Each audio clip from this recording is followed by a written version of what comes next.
Mukunda jewellers మొట్టమొదటి factory outlet ఇప్పుడు కూకట్పల్లి, కొత్తపేట్, సోమాజిగూడ మరియు ఖమ్మంలో.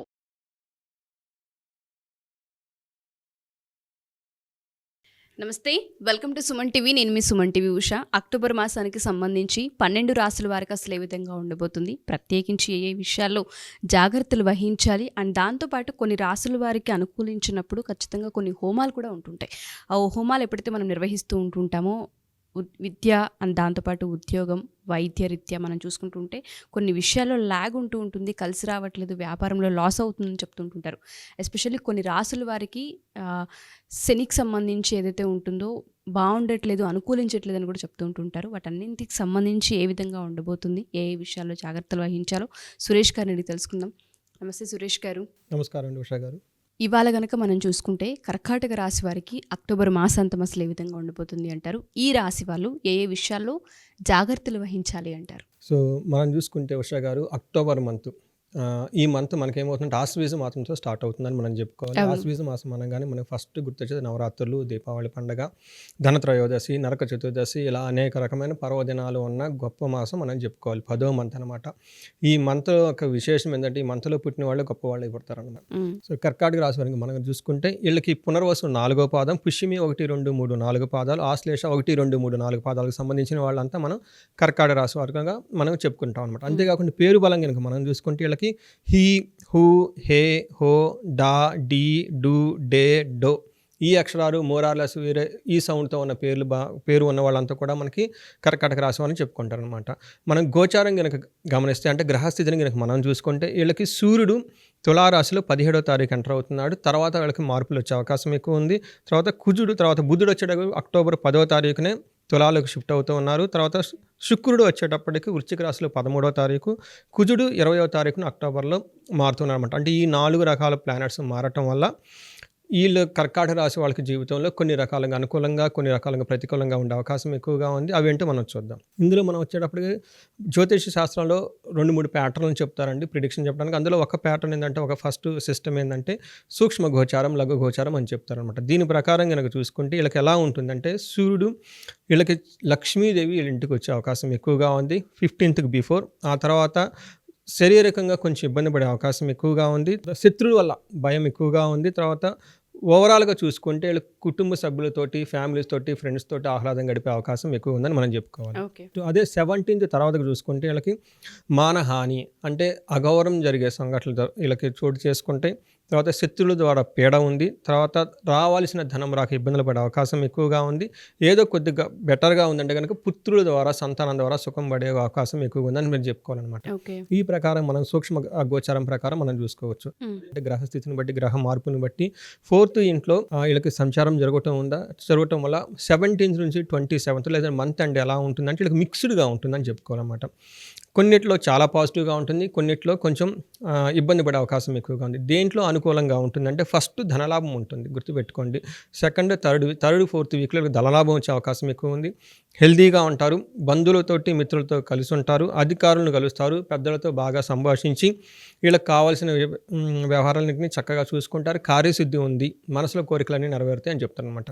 కానీ ఇదే శని వచ్చేటప్పుడు 4వ ఇంట్లో ఉండటం వల్ల ఏమవుతుందంటే సుఖహాని అంటే చక్కగా భోజనం చేయకపోవటం, తర్వాత నిద్ర సరిగా పట్టకపోవటం, ప్రయాణాలు కనుక చేస్తే విఘ్నాలు రావటం, అనారోగ్యం ఉండటం, అప్పుల ఒత్తిడి, సంసారానికి సుఖానికి సంబంధించిన విషయాల్లో, భోగము, లగ్జరీ, కంఫర్ట్కి సంబంధించిన విషయాల్లో కొంచెం ఇబ్బంది పడే అవకాశం ఎక్కువ ఉందని మనం చెప్పుకోవాలన్నమాట. అదే మనకి కుజుడు కనుక చూసుకుంటే వీళ్ళకి 20th వరకు కొంచెం మిక్స్డ్ రిజల్ట్ ఇస్తున్నారు. కొన్ని విషయాల్లో బాగుంది, కొన్ని విషయాల్లో బాగలేదు అనమాట. ఏ విషయాల్లో బాగుందంటే ధనలాభం చూపిస్తుందండి. కుజుడు వచ్చేటప్పటికి మనకు సూర్యుడు ప్రకారం ఎవరు చూసుకున్నా ఈ రాశి వాళ్ళకి ధనలాభం బాగుంది, ఆరోగ్యం బాగుంటుంది, కోరుకునే వస్తువులన్నీ దొరుకుతాయని చెప్పుకోవాలి. పేరు ప్రఖ్యాతులు వస్తాయి, అధికారులను కలుస్తారని చెప్తున్నారు అనమాట. అయితే వీళ్ళకి 12th హౌస్, 7th హౌస్లో దృష్టి ఉండటం వల్ల వీళ్ళకి అతిగా ఖర్చులు పెట్టే అవకాశం ఎక్కువగా ఉంది. అనేక రకాలుగా ఖర్చులు పెరుగుతాయి. స్త్రీలతో వివాదాలను, పలుకుబడి తగ్గుతుంది సమాజంలో అని చెప్పుకోవాలన్నమాట. అలానే 7th హౌస్లో ఉండటంతో బంధువులతో గొడవ, సోదరులతో గొడవ పడే అవకాశం, భార్యతో మాట పట్టింపులు వచ్చే అవకాశం ఎక్కువ ఉందని చెప్పుకోవాలన్నమాట. ఓవరాల్గా చూస్తే మార్స్ విషయంలో వీళ్ళకి 50-50గా ఉంది, సూర్యుడి విషయంలో కూడా వీళ్ళకి 50-50 అని చెప్పుకోవాలన్నమాట. అయితే 20th నుంచి 30th వరకు కుజుడు వల్ల కొంచెం ఇబ్బంది కలిగే అవకాశం ఎక్కువ ఉంది. ఫస్ట్ హెల్త్ రిలేటెడ్ విషయాల్లో కాంప్లికేటెడ్గా ఉంటుంది కాబట్టి హెల్త్ జాగ్రత్తగా చూసుకోవాలి. గాయాలు అయ్యే అవకాశం ఎక్కువగా ఉంది, జాగ్రత్తగా ఉండాలి ఫిజికల్గా. బంధువులతో వైరాగం. రెండోది యక్ష రాక్షస పీడలు అని చెప్తారు. అంటే మనకేంటంటే డాక్టర్ దగ్గరికి వెళ్ళి చూపించుకోవాల్సిన పెద్ద పెద్ద రోగాలు కాదు, అలా అని మనం కంఫర్టబుల్గా ఉండలేదు అంటే తెలవకుండా బాధపడటం, తలనొప్పి రావటం, కాళ్ళు రాత్రిపూట పడుకున్నప్పుడు పిక్కలు లాగటం, ఈ విషయాలని చెప్పేసి కొన్ని రకాలైన బాధలతో పడుతూ ఉంటారు. సమస్యలు వచ్చే అవకాశం ఉంది. కరెక్ట్, బాగా చెప్పారు. సో వాహనాల వల్ల గాయాలు అయ్యే అవకాశం ఎక్కువగా ఉంది. 4th హౌస్లో ఉండటం వల్ల క్రూర బుద్ధి వచ్చేస్తుంది వీళ్ళకి. ఓకే. బంధువులతో గొడవ పడే అవకాశం ఉంది. రోగపీడ, ఆరోగ్య భంగం జరిగే అవకాశాలు ఎక్కువగా ఉన్నాయి. అదే 8th హౌస్లో ఉండటం వల్ల 8th హౌస్ దృష్టి ఉన్నా కానీ, 8th హౌస్లో ప్లానెట్ ఉన్నా కానీ, 8th హౌస్ దుస్థానం అని మనకు జ్యోతిష శాస్త్రంలో చెప్తారు. కాబట్టి వీళ్ళకి వల్ల ధనలాభము, అవమానాలు, అప్పుల వల్ల బాధ కలిగే అవకాశం ఎక్కువగా ఉంది. ఒక రకంగా చూసుకుంటే 20th నుంచి మంత్ ఎండ్ వరకు కుజుడు వీళ్ళకి సరైన సౌఖ్యాన్ని ఇవ్వకుండా కొంచెం ఇబ్బందులు పెట్టే స్థితిలో ఉన్నారని చెప్పుకోవాలన్నమాట. అయితే వీళ్ళకి కొంచెం లక్ బాగా కలిసి వచ్చే విషయం ఏంటంటే వీళ్ళకి శుక్రుడు బాగా యోగ్యతను ఇస్తాడు. శుక్రుడు జ్యోతిష శాస్త్రం ప్రకారం మనకంటే భోగకారకుడు, లగ్జరీ, కంఫర్ట్, డిగ్నిటీ అనేవి ఇచ్చే ఈ ప్లానెట్ వీళ్ళకి అనుకూలంగా ఉండటంతో కుజుడు కొంచెం ఇబ్బంది పెట్టినా ఈ గ్రహం అనుకూలంతో వీళ్ళు చక్కగా ఉంటారు. ఎలా ఉంటే బాగుంటుందంటే వీళ్ళకి ఎంప్లాయీస్, వీళ్ళకి గనక ఎవరైనా కనుక అసిస్టెంట్స్ ఉంటే బాగా చక్కగా సపోర్ట్ చేస్తారు. తర్వాత పరివారం కలిగి ఉంటారు. ఎక్కడికైనా వెళ్ళినా కానీ కుటుంబంతో చక్కగా కలిసేసి వెళ్ళే అవకాశం ఎక్కువగా అనిపిస్తుంది. ప్రతిరోజు సుఖభోజనము, ఓకే, ధనధాన్య వృద్ధి, ఇష్టానుసారం ఉంటుంది. శత్రువులు నశించబడతారు, తృప్తిగా ఉంటారు అని చెప్పేసి మనకి 5th హౌస్లో ఉంటుంది. కానీ 11th హౌస్లో కూడా దృష్టి ఉండటంతో వీళ్ళకి ఏమన్నా శరీరం కాంతివంతంగా ఉంటారు, కీర్తివంతంగా ఉంటారు, ఇష్టమైన కార్యాలు బాగా పాల్గొంటారు, ధనలాభం ఉంది. తర్వాత క్షీరాన్న భోజనం అంటే చక్కగా వీళ్ళు పాయసం కానీ, పరవాణం కానీ, ప్రసాదాలు రకరకాలు తిరిగే అవకాశం, తినే అవకాశం ఎక్కువగా ఉంది. మిత్రులతోటి చక్కగా ఉంటారు, ధనలాభం, జయము కలిగిస్తూ ఉందన్నమాట. శుక్రుడు చాలా యోగ్యతను ఇస్తున్నారు. రవి వచ్చేటప్పుడు కుజులు కొంచెం మిక్స్డ్గా ఉన్నారని చెప్పుకోవాలి. ఓవరాల్గా చూసుకుంటే వీళ్ళకి ఒక 60-70% చాలా బాగుందని మనం చెప్పుకోవాలండి. అలానే మనకి ఇంకొక ప్యాటర్న్ కూడా ఉంది. మరి దీన్ని ఏమంటారంటే మనకి అంగగోచారం అని కూడా అంటారు. అంటే నక్షత్రం ప్రకారం ఇంకా కొంచెం క్లియర్గా మనకి ప్రిడిక్షన్ చెప్పుకోవచ్చు వీళ్ళ గురించి. సో పునర్వసు నక్షత్రం వాళ్ళు కనుక చూసుకుంటే వీళ్ళకి 5 విషయాల్లో అనుకూలంగా ఓన్లీ ఒక్క విషయం ఏముంది, మిగతా 4 విషయాల్లో అంత సరిగా లేదు. 3 విషయాలు సరిగా, టోటల్గా 4 ఫ్యాక్టర్స్లో 4 విషయాల్లో ఒకటి బాగుంది, మిగతా 3 బాగలేవు. ఫస్ట్ భయపడతారు, వీళ్ళకి ఎందుకో తెలవదు కానీ అతిగా భయపడే అవకాశం ఎక్కువ ఉంది. కాబట్టి భయం పడకుండా, ఎందుకంటే ఇది టెంపరీ పీరియడ్ కాబట్టి ఒక 10 days తర్వాత మళ్ళీ ప్లానెట్ చేంజ్ అయిపోతుంది కాబట్టి నెక్స్ట్ మంత్కి బాగుంటుంది కాబట్టి భయపడే అవసరం లేదు.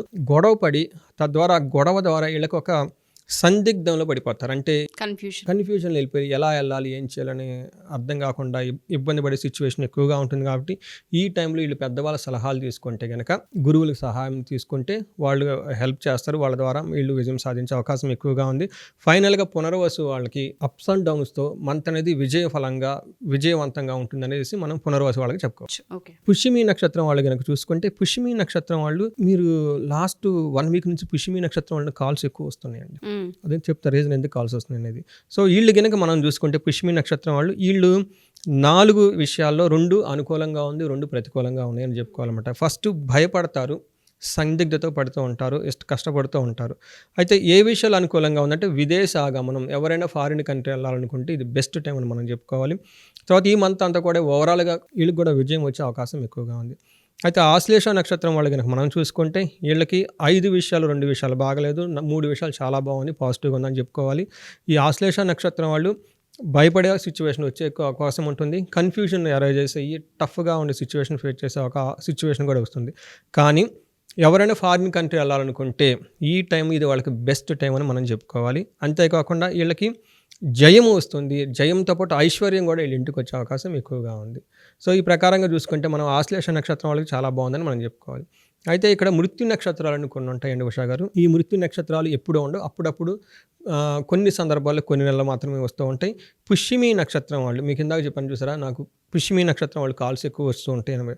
దానికి రీజన్ ఏంటంటే వీళ్ళకి మృత్యు నక్షత్రాలను ఉత్తర భాద్ర చిత్తా మీద వీళ్ళకి 11th నుంచి 24th వరకు సూర్యుడు ప్లస్ కేతు రాహు యొక్క ఇంపాక్ట్ ఉండటంతో వీళ్ళకి మానసికంగా ప్లస్ శారీరకంగా ఇబ్బంది పడే అవకాశం ఎక్కువగా ఉంది. కాబట్టి పర్టికులర్ 11th నుంచి 24th వరకు ఈ డేట్స్లో వీళ్ళకి చాలా కేర్ఫుల్గా ఉండాలనేది ఒక సూచన.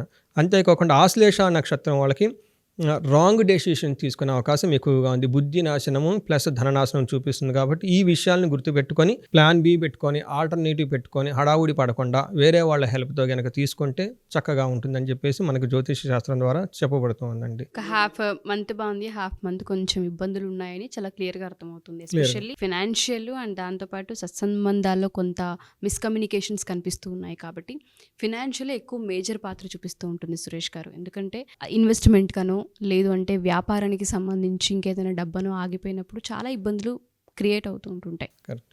వీళ్ళకి జాతక రీత్యా ఒకసారి చూపించుకోవాలి అనుకున్నా లేదా పరిహారం రీత్యా ఏదన్నా ఒక హోమం చేయించుకోవాలి అనుకున్నా మనం చేసే అవకాశం ఉంటుంది అంటారా కర్కాటక రాశి వారికి? కర్కాటక రాశికి మీరు చెప్పినట్లు అంటే అందులో పుష్యమి నక్షత్రం వాళ్ళకి మహామృత్యుంజయ హోమం చాలా రికమెండేషన్ చేస్తామండి. మహామృత్యుంజయ హోమం కనుక మనకి చేస్తే చాలా చాలా బాగుంటుంది. అలానే మనం చెప్పుకున్నట్టు ఇంకొక నక్షత్రం ఏదంటే వాళ్ళకి కుబేర పాశుపత హోమం కనుక మనం చేస్తే పునర్వసు నక్షత్రం వాళ్ళకి ధనం ప్రవాహం వస్తుందని చెప్పుకోవాలన్నమాట. అలానే రేవతి నక్షత్రం వాళ్ళకి మన్యుసూక్త తర్వాత పాశుపత హోమం అని ఒక హోమం ఉంటుంది. ఇవి చేస్తే శత్రు బాధలు అంటే కనపడని బాధలు ఉంటాయి, వీళ్ళకి యక్ష రాక్షస పీడలు ఉన్నాయన్నమాట. ఇలాంటి గినక చేసుకోగలిగితే వాళ్ళు చాలా బాగుంటుంది అనమాట. అందులో ఆశ్వీజ మాసం కాబట్టి పండగల మాసం కాబట్టి అమ్మవారి కృపతో ఈ నవరాత్రులు చక్కగా వాళ్ళు గనక అమ్మవారి దగ్గర భక్తిగా ఉండి పూజలు చేస్తూ ఆధ్యాత్మికంగా ఉండి వాటితో పాటు గనక ఈ హోమాలు గనక ఇంకా ఆచరించగలిగితే ఈ సంవత్సరం అంతా వాళ్ళకి చాలా చక్కగా ఉంటుంది. మనం వాళ్ళకి ఏం కోరుకుంటామంటే వాళ్ళకి అష్టైశ్వర్యాలు భోగభాగ్యాలు కలగాలని ఇబ్బందులు లేకుండా ఉండాలని చెప్పేసి మనం కోరుకుందాం. ఎగ్జాక్ట్లీ. సో ఎవరైతే కర్కాటక రాశి వారు మా ఈ వీడియో చూస్తూ ఉంటుంటారో సురేష్ గారు చెప్పిన విధంగా ఈ రాశిలో ఉన్న ప్రతి ఒక్క నక్షత్రం వాళ్ళు కూడా కొన్ని ఇబ్బందులు మనకు కనిపిస్తూ ఉన్నాయి కాబట్టి వాటి నుంచి బయటపడాలి అనుకున్నా లేదా హోమాలు మీరు చేయించుకోవాలి అనుకున్నా లేదా జాతకరీత్యా ఒకసారి చూపించుకోవాలి అనుకున్నా సురేష్ గారు అవైలబుల్గా ఉంటారు. కింద స్క్రోల్ అవుతున్న కాంటాక్ట్ నెంబర్ని కనుక మీరు కాంటాక్ట్ చేయగలిగితే సురేష్ గారి మీకు పూర్తి వివరాలను ఇచ్చే అవకాశం ఉంటుంది. ఎస్పెషల్లీ ఈ మాసం అంతా ఆధ్యాత్మికతతో కూడిన మాసం కాబట్టి నవరాత్రులు కూడా ఉంటాయి, అమ్మవారికి దగ్గరగా వెళ్ళే అవకాశం కూడా ఉంటుంది కాబట్టి హోమాలు చాలా ఇంపాక్ట్ని క్రియేట్ చేస్తూ ఉంటుంది మీ జీవితాల్లో. సో ఎవరైనా చేయించుకోవాలి అనుకున్నా జాతకరీత్యా అపాయింట్మెంట్ మీరు తీసుకోవాలి అనుకున్నా కింద స్క్రోల్ అవుతున్న నెంబర్ని కాంటాక్ట్ చేయండి. థ్యాంక్ యూ సురేష్ గారు, thank you so much. Thank you అండి ఉషా గారు.